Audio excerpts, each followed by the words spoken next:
الحمد لله وكفى الذين اصطفى. أعوذ بالله السميع العليم من الشيطان الرجيم. بسم الله الرحمن الرحيم. 15واں پارہ سورہ الکہف کی آیت مبارکہ نمبر 17 کا آخری حصہ. اس آیت مبارکہ میں اللہ رب العالمین نے کہف والوں کے لیے اپنی رحمت کے بارے میں ایک بہت عظیم الشان ان کی کرامت اور اللہ رب العالمین کی جانب سے ان پر شفقتی بات کو بیان کیا کہ باوجود کھلے غار میں ہونے کے سورج طلوع اور غروب کے وقت اس طرح ہٹ کے جاتا کہ سورج کی گرمی وہ اس سے محفوظ رہے. اس بارے میں اللہ مالک کی توفیق سے کچھ بات کل ہو چکی ہے. آج کا سبق ذالک من آیات اللہ. ذالک اس کا معنی ہے وہ اللہ تعالیٰ کی آیات، اللہ تعالیٰ کی نشانیوں میں سے ہے. سوال یہ ہے کہ ذالکہ کے ساتھ جس واقعہ کی طرف اشارہ ہے وہ دور تو نہیں، دور ہے یا قریب ہے؟ بالکل قریب ہے. تو پھر اللہ پاک نے وہ یہ کیوں فرمایا؟ بسا اوقات ایک چیز میرے اور آپ کے بالکل قریب ہوتی ہے، اس کی دل سے دوری کو بیان کرنے کے لیے وہ بڑی دور ہے، اور دوسری طریقہ کہ چیز قریب ہے وہ اس چیز کی بلندی کی طرف اشارہ کر دے. وہ بیٹا ہے میرے ہاتھ کے ساتھ، وہ بیٹا مراد اس کی بلندی کی، اس کی عظمت، اس کی حیثیت بہت اونچی ہے. اور ایک دور کو وہ تو سیاق و سباق سے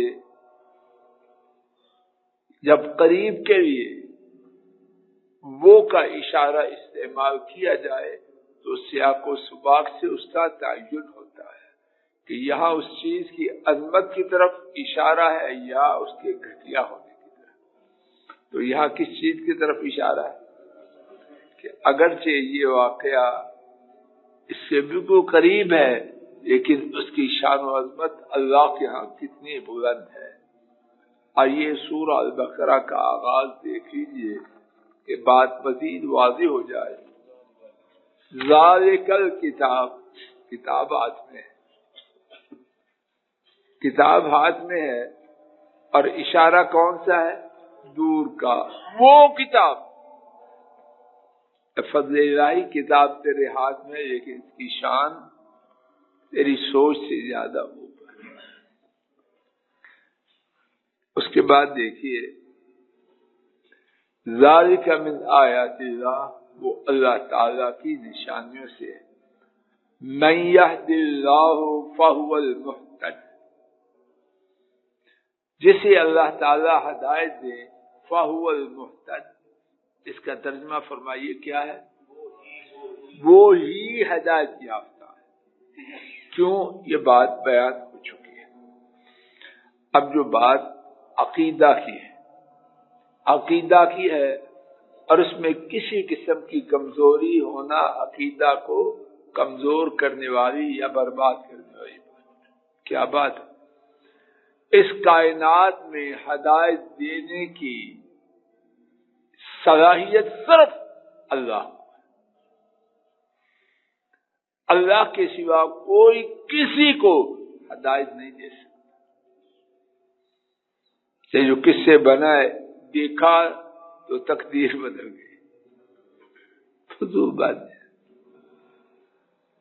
بس ایک نظر تھی، لوگوں کی کائنات بدل گئی. سب کہانی ہے. ایک جگہ دیکھ لیجئے سورہ القصص 20واں پارہ آیت شریفہ نمبر 56. انک لا تہدی من احببت ولکن اللہ یہدی من یشاء. یقیناً آپ کن سے خطاب ہے؟ ان سے جن ایسا اللہ کی پوری مخلوق میں کوئی نہیں. انک لا تہدی، یقیناً آپ ہدایت نہیں دیتے. کو گنجائش رہ گئی ہے. انک لا تہدی من احببت، جس کو آپ پسند کریں. حضرت صلی اللہ علیہ وسلم ابو طالب کے مسلمان ہونے کو پسند کرتے تھے کہ نہ کرتے؟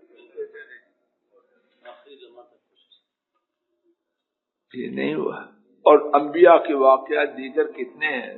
ابراہیم علیہ السلام کے والد مسلمان ہوئے، نوح علیہ السلام کے بیٹے اور بیوی، لوط علیہ السلام کی بیوی، کیا یہ سب لوگ مسلمان ہوئے؟ اگر کسی کے بس میں ہوتا تو انبیاء اور انبیاء کے سردار محمد کریم صلی اللہ علیہ وسلم کے اختیار میں ضرور ہوتا. لیکن اللہ فرما رہے انک لا تہدی من احببت، یقیناً آپ ہدایت نہیں دیتے جسے آپ چاہیں. ولکن اللہ یہدی من یشاء، لیکن اللہ ہدایت دیتے ہیں جس کو وہ چاہے. یہاں ایک اور بات، بہت سے والدین اپنی اولاد کی گمراہی بھٹکنے کی وجہ سے بہت زیادہ مایوس ہو، بیمار ہو جاتے ہیں. کیا ایسا ہونا صحیح ہے؟ جو ذمہ داری ہے کہ ماں باپ ایڑی چوٹی کا زور لگائیں، اس میں کوئی گنجائش نہیں. اپنی استطاعت، اپنے علم اور اللہ کی دی ہوئی صلاحیتوں کو مکمل خرچ کریں بچوں کی ہدایت کے لیے، لیکن ان کے ہاتھ میں نہیں. تو جب ان کے ہاتھ میں نہیں تو ان کا نہ ہدایت لانا ان کی کوشش کے بعد ان سے سوال ہوگا. ہاں، جس چیز کا سوال ہوگا اگر کوشش نہیں کی. ماں باپ کوشش کرنے کے پابند ہیں. کب تک؟ جب تک خود نہ مر جائیں یا بچے نہ مر جائیں. چھٹی کوئی نہیں. لیکن اس کے بعد وہ ہدایت پہ نہ آئے. کس کے بعد؟ جو کوشش نہیں کرتا وہ تو مارا گیا. اس کے حج عمرہ، اس کی نمازیں اور فلاں سا بننا اس کو نہیں بچا سکتے. تو بات جو عرض کرنا چاہتا ہوں، کوشش کے بعد اگر اولاد شاگرد سننے والے ہدایت پہ نہ آئیں تو والدین، اساتذہ اور سنانے والوں کو اس کا اثر دیتے نہیں ہے. واضح بات. اس کے بعد ایک اور بات، من یہدی اللہ، سبق کی طرف آئیے. من یہدی اللہ فہو المہتد، جس کو اللہ تعالی ہدایت دے وہ ہی ہدایت یافتہ ہے. اب ایک گمراہ شخص کہے کہ اللہ نے ہدایت نہیں دی تو میں گمراہ ہوں، میرا کیا قصور ہے؟ اور یہ کہتے بھی ہیں. یہ ہے کہ نہیں؟ کہتے ہیں کہ نہیں؟ دو باتیں سماعت فرما لیجیے، اللہ کرے کہ میں حقیقت کو واضح کر سکوں. پہلی بات یہ ہے، ان کو جو عذاب ہے وہ ان کی برائی کی وجہ سے. وہ کیا برائی ہے؟ انہوں نے ہدایت سے منہ موڑا. کوشش نہیں کی بلکہ تکبر کیا. اور رب العالمین کا قاعدہ ہے، دیکھیے سورہ النساء آیت شریفہ نمبر 115، نولیہ ما تولی، یہ ہمارے موضوع سے متعلق، نولیہ ما تولی، صاحبان جی سمجھ آ رہی ہے؟ جس نے رسول اللہ صلی اللہ علیہ وسلم کی مخالفت کی اس کی سزائیں کیا کیا ہیں وہ بیان کر کے ایک یہ بیان کی، نولیہ ما تولی، وہ جس طرح منہ موڑتا ہے ہم اسے اسی طرف موڑ دیتے ہیں۔ نولیہ، دیکھیے اچھی طرح ذرا، نولیہ ما تولی، جس طرف اس نے منہ موڑا اللہ نے اس کو اسی طرح موڑ دیا۔ ہمارے محاورے میں دفع ہو جائے، تیری کوئی پرواہ ہے؟ تو اس بات کو سمجھنے کے لیے یہ یاد رکھنے کی ضرورت ہے کہ اللہ قادر ہیں جس کو چاہے جتنی چاہے جیسے چاہے ہدایت دے، لیکن انہوں نے کچھ قانون خود بنا رکھے ہیں، اور ان قوانین میں سے ایک یہ ہے کہ جو حق سے منہ موڑے اللہ اس کا منہ موڑ ہی دیتے۔ بات واضح ہوئی؟ ایک اور قاعدہ ہے، وہ بھی اللہ کی توفیق سے یاد کر لیجیے، جو شخص حق کو سمجھنے، جاننے، ماننے کے لیے بھرپور کوشش کرتا ہے، اللہ تعالی کی طرف سے یہ یقینی حتمی قطعی وعدہ ہے کہ اللہ نے اس کو ہدایت دے دی۔ بات واضح ہو رہی ہے؟ ایک قاعدہ ہم نے یہ سنا کہ جو حق سے منہ موڑے اللہ سے دفع ہو جائے۔ اللہ نہیں کرتے، اگر چاہیں تو سب کھینچ کے ہیں، لیکن جب سب کو کھینچ کے جائیں تو امتحان کدھر ہوگا؟ دوسرا قاعدہ یہ عرض کر رہا ہوں کہ جو شخص ہدایت کی طرف آنے کے لیے کوشش کرے اللہ اس کو یقیناً ہدایت تک پہنچائے۔ ایک مقام پر آیت مبارکہ دیکھ لیجیے، سورہ العنکبوت 21واں پارہ، والذین جاہدوا فینا، اور وہ لوگ انہوں نے کوشش کی ہمارے بارے میں،